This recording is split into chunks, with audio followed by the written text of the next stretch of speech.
Hello friends, welcome back to my channel Aradhya queen কিচেনে আপনাদের সকলকে জানাই স্বাগত।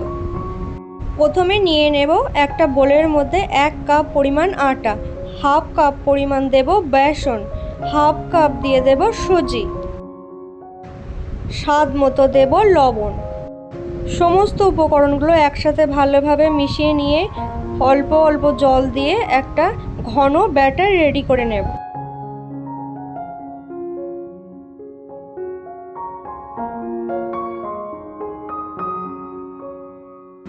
তো দেখুন বন্ধুরা, আমি ঘন একটি ব্যাটার রেডি করে নিয়েছি। এবার একটা সাইডে ঢেকে রেখে দেব। এবার ওভেনের উপর একটি কড়া বসিয়ে 1 টিস্পুন তেল দিয়ে ভালোভাবে গরম করে নিয়ে একটা পেঁয়াজ কুচি দিয়ে দেব। 2 মিনিটের মতো ভেজে নেব পেঁয়াজটিকে। 1 কাপ পরিমাণ দিয়ে দেব কুচানো পালং শাক।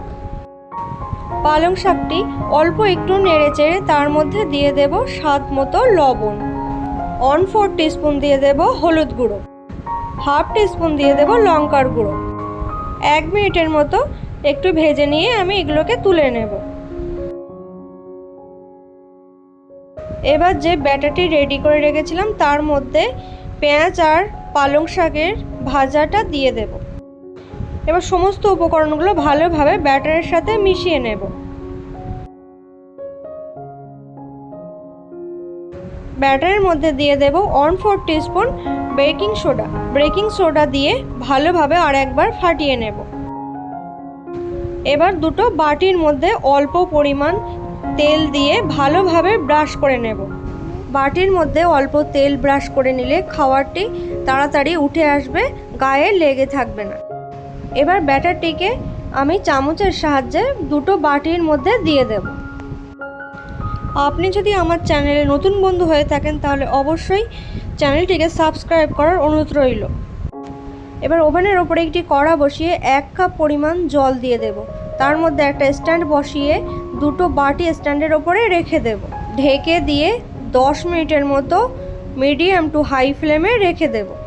10 মিনিট পর আমি ঢাকনাটি খুলে দিলাম। দেখুন বন্ধুরা, খাবারটি কতটা সুন্দর হয়েছে। এবার কিছুক্ষণ রেস্টে রেখে ঠান্ডা করে নেব, তাহলে বাটির গায়ে লেগে থাকবে না, সহজেই উঠে আসবে। একটা চামচ দিয়ে ঘুরিয়ে বাটি থেকে খাবারটিকে তুলে নেব।